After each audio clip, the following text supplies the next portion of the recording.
This is 10 kV 2.2 ampere AC high voltage test set. इसमें 5 kV और 10 kV का दोनों रेंजेस है, जिसमें हम लोग हाई वोल्टेज टेस्ट कर सकते हैं। ये इसका कंट्रोल यूनिट है मेन। इसमें ये mains MCB as per input supply, ये वोल्टेज का सिलेक्टर स्विच है 5 kV और 10 kV दोनों आप लोग यहाँ से सिलेक्ट कर सकते हैं। यहाँ पे ये इंक्रीज डिक्रीज का पुश बटन है वोल्टेज बढ़ाने और घटाने के लिए। यहाँ पे दो मेंस साइड में दो फ्यूज प्रोटेक्शंस लगा हुआ है। ये मेंस ऑन का इंडिकेशन है। ये दोनों मीटर है, केवी मीटर है और ये वाला मिली मीटर है। ये टाइमर है for time setting of high voltage. यहाँ पे ये है ये स्विच जो है ये basically trip current range selection के लिए 25%, 50% एंड 100% सिलेक्शन के लिए मिली एम्पियर जो करंट लीकेज करंट होगा उसका ट्रिप करंट सिलेक्शन के लिए। और ये यहाँ पे ये press to increase push button switch, ये वेरिएक नॉट एट ज़ीरो, ये HT ऑन का इंडिकेशन लैम्प, ये HT ऑन का push button switch, HT off का पुश बटन स्विच है। और यहाँ पे टाइमर के लिए एक स्विच दिया हुआ है, टाइमर ऑन करने के लिए और ऑफ करने के लिए। और यहाँ पे मेमोरी पुश बटन है, कितना केवी में हाई वोल्टेज में अगर कोई मटेरियल फेल हो तो कितना केवी में फेल हुआ है वो चेक करने के लिए हमें मेमोरी पुश बटन प्रेस करके देखना पड़ेगा। और ये इसका मेन ट्रांसफार्मर है। यहाँ पे आप देख सकते हैं ये हाई वोल्टेज टेस्टर का ये 230 वोल्ट सिंगल फेज इनपुट है। इनपुट करंट है 100 ampere maximum, capacity 22 kVA for 10 kV, for 10 kV 22 kVA के लिए 2.2 एम्पियर और फॉर 5 kV 22 kVA के लिए 4.4 एम्पियर मैक्सिमम इसका कैपेसिटी है। और इसका ड्यूटी है 3 minute on and 5 minute off. ये basically as per customer requirement ज़्यादा या कम हो सकता है ड्यूटी। और यहाँ पे इसका कनेक्शंस का भी लिंक दिया हुआ है। यहाँ पे आप देख सकते हैं, यहाँ पे जो ए कॉमन पॉइंट भी 1 2 3 तीनों लिंक है। हमें 5 kV 10 kV सेटिंग्स के लिए यहाँ पे भी इसका लिखा हुआ है। 5 kV के लिए हमें V के साथ 1 और 2 के साथ 3, V के साथ 1 2 के साथ 3 ये दोनों को शॉर्ट करना है। और 10 kV के लिए 1 के साथ 2 को हमें शॉर्ट करना है। तो at the time of 5 kV testing ये दोनों शॉर्ट होगा और ये दोनों शॉर्ट होगा। और at the time of 10 kV testing ये दोनों शॉर्ट होगा। V के तरह ही रहेगा यहाँ पे। और ये बेसिकली LT साइड का है जहाँ पे हमें 230 वोल्ट का सप्लाई देना है। ये यहाँ पे हम लोग बेसिकली पैनल से सप्लाई यहाँ पे प्रोवाइड करेंगे पैनल से। तो ये ऑयल कूल ट्रांसफार्मर है। तो अब अभी हम लोग इसमें वोल्टेज उठाएंगे। तो अभी हम लोग इंस्ट्रूमेंट को ऑन करेंगे। तो पहले ये जो मेन्स MCB है उसको पावर ऑन करने के साथ साथ हमें क्या करना पड़ेगा, पहले टाइमर को ऑफ रखेंगे स्टैंडर्ड में। और ये जो सिलेक्टर स्विच है इसको हम अभी कोई आइटम टेस्ट नहीं कर रहे हैं तो मिली एम्पियर लीकेज तो बहुत ही कम आएगा, तो उसके लिए 25% में रखते हैं। और इसको 10 kV सिलेक्शन में दिया हुआ है। As per requirement 5 kV 10 kV selection हो सकता है यहाँ पे।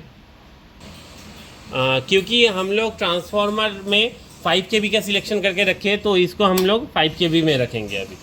तो 5 kV के रखने के साथ इसको इंक्रीज में रखेंगे। और यहाँ पे ये HT को ऑन करेंगे तो ये लैंप ऑन होगा। ये अगर वोल्टेज थोड़ा सा बढ़ा हुआ रहता तो ये ऑन नहीं होता, फिर हमें इसको डिक्रीज करके इसको ऑन करना पड़ता है। लेकिन ये अगर थोड़ा वेरिएक बढ़ के रहेगा तो यहाँ पे वेरिएक नॉट एट ज़ीरो वाला लैंप जलेगा। तो ये नहीं जल रहा है तो अभी ये HT ऑन हुआ। तो HT ऑन करने के बाद इसको इंक्रीज पोजीशन में रखेंगे और इसको प्रेस करेंगे तो धीरे धीरे वोल्टेज बढ़ेगा। यहाँ पे आप देख सकते हैं वोल्टेज धीरे धीरे बढ़ रहा है। अभी 5 kV का रेंज में है तो मैक्सिमम 5 kV तक वोल्टेज आएगा।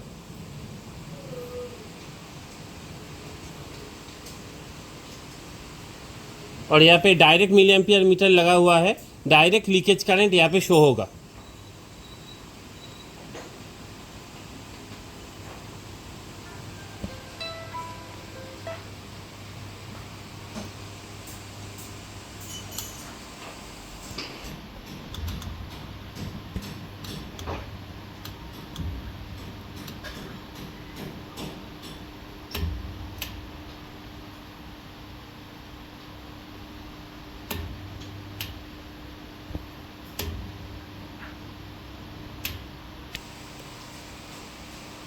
तो यहाँ पे अभी 5 kV वोल्टेज हम लोगों ने उठाया है।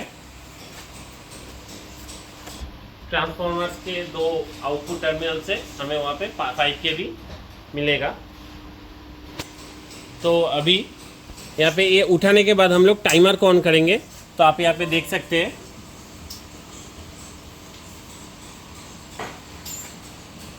टाइमर ऑन हो चुका है। इसमें 1 मिनट टाइम सेटिंग है ऑलरेडी 59.9 सेकेंड्स। तो ये 1 मिनट हो जाने के बाद ऑटोमेटिकली सर्किट को ऑफ करेगा और ये जो वोल्टेज है ये धीरे धीरे यहाँ पे आप देखेंगे धीरे धीरे वोल्टेज घट रहा है।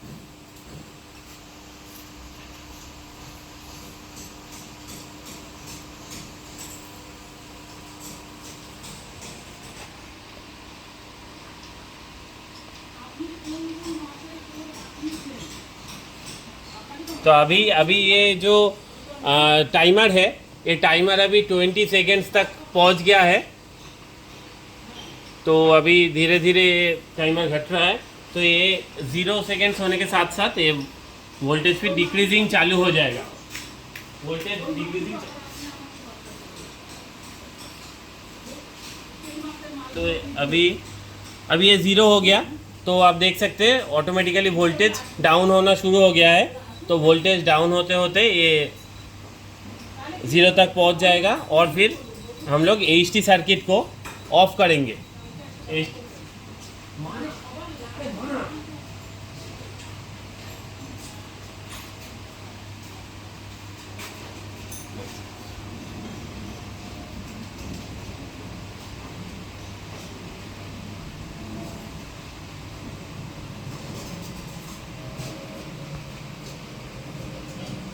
अभी ये 0 हो गया है तो हम लोग इसको एचटी को ऑफ करेंगे।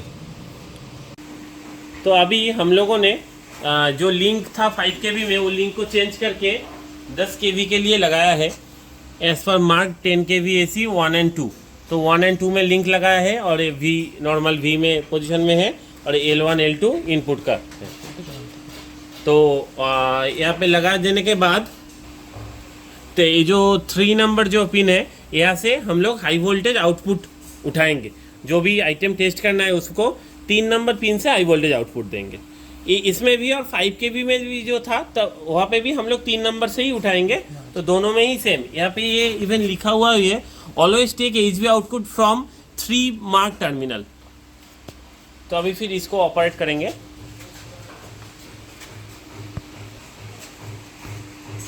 पहले चालू करेंगे। चालू करने के बाद ये जो सिलेक्टर स्विच है इसको 10 kV में देंगे। एज पर करंट रिक्वायरमेंट हम इसको ये वाला स्विच को 25 या 50 या 100 में शिफ्ट करा सकते हैं as per leakage current requirement. तो अभी फ़िलहाल पहले टाइमर को ऑफ रखेंगे और सर्किट को यहाँ से ऑन करेंगे और इसको इंक्रीज पोजीशन में रख के फिर से इंक्रीज करेंगे। तो अभी आप केवी मीटर में देख सकते हैं वोल्टेज धीरे धीरे बढ़ रहा है।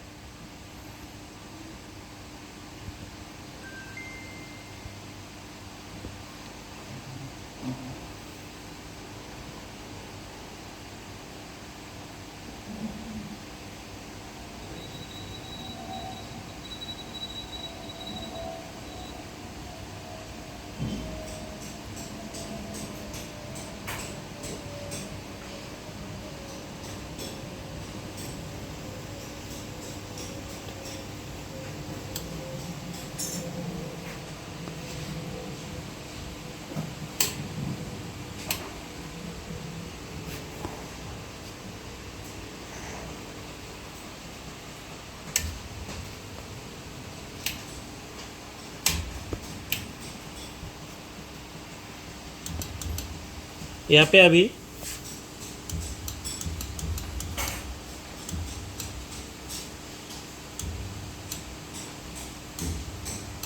वोल्टेज करीब 10 kV पहुँच गया है। तो 10 kV पहुँचने के बाद हम लोग टाइमर को ऑन करेंगे। एज पर सेटिंग फिर से 59.9 सेकेंड्स में ही सेटेड है। तो 1 मिनट चलने के बाद ये वोल्टेज फिर से डाउन होना शुरू करेगा।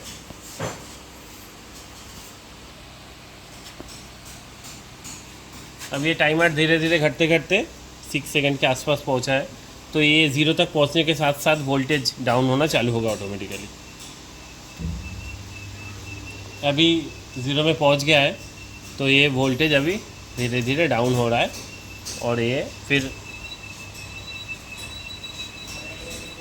0 होने के बाद हम लोग AC सर्किट को ऑफ करेंगे।